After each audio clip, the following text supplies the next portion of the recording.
Hi, Josh here from Mything and Making. I've been doing a little bit of research on Thor and I found out some new facts that I'd like to share with you. I've just created a little bit of a video and a little story at the end. I hope you enjoy the video. Thor, the god of thunder, son of Odin, and the wielder of the mighty Mjölnir.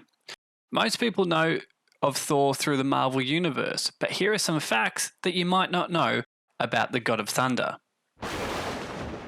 Thor is not just the god of thunder and lightning, but he's also seen as a protector god, overseeing marriages, business arrangements, and most importantly, protection during sea voyages.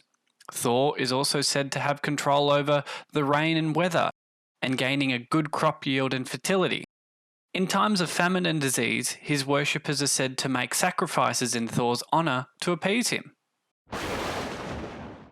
Did you know Thor has more than just a hammer? He's known for the hammer, but did you know he also has a belt of strength?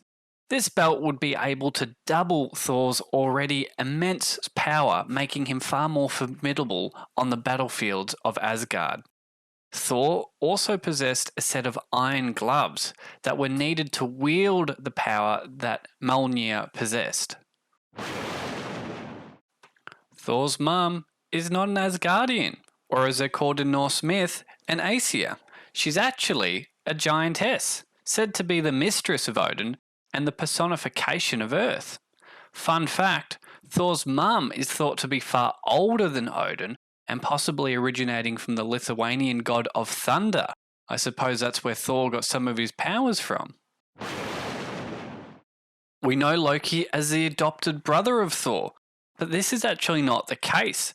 Loki's father, as we know, as a giant, and his mother Luffy, that we don't know much about, is correct, but Loki spent most of his time in the realm of the giants being raised by his father. Also, Loki has some pretty important children. He fathered the giantess Hel, which is the goddess of the underworld. He also fathered the Midgard serpent Jörmungandr, who actually killed Thor in the end of Ragnarok, and Fenrir, the giant wolf, who kills Odin in the end, being Ragnarok. We all know Thor for his hammer, but did you ever wonder how Thor got Mjölnir? Mjölnir is actually the result of Loki's mischief.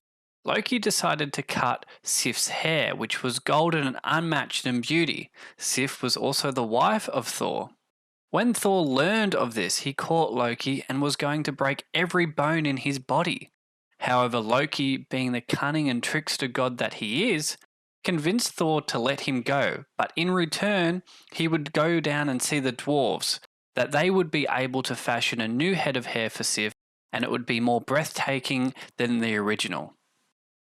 Loki was able to keep his end of the bargain by convincing the sons of the dwarf Idvidal to make him a new head of hair for Sif, but also two other items, a magical ship that was the best of all the ships that would always find favourable wind, a spear that was more deadly than all the other spears in the world. However, in Loki's success, he was encouraged to get up to more recklessness and mischief.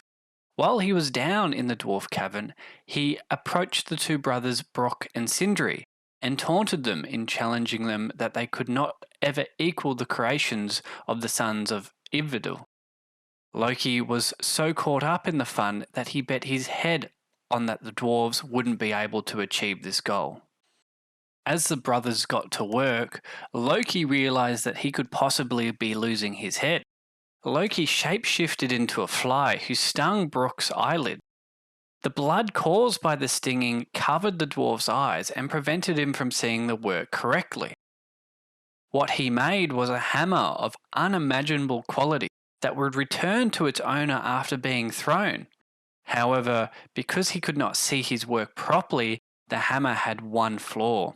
Its handle was short. When Loki returned to Asgard, he returned and gave Thor, as promised, Sif's new head of hair. But he also gave Thor this short-handled hammer, Mjölnir. However, Loki did still owe the dwarves his head and was going to have to trick the dwarves out of this one. But for a god of mischief, this would be an easy task.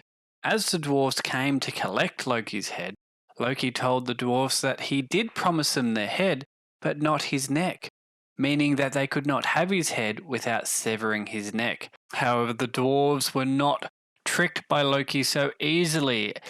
Looking at each other and realizing that they would not be able to take Loki's head, they settled for sewing his mouth shut for his trickery and bewitchingness, never again dealing with Loki and residing in their cavern. Hi, I hope you enjoyed the video. If you did, feel free to give it a like. This was my first video that I have done, so if you would like to see more of these, feel free to let me know. Or if you know any other facts about Thor, feel free to leave them in the comment. There are plenty out there. These are just some that I found pretty interesting.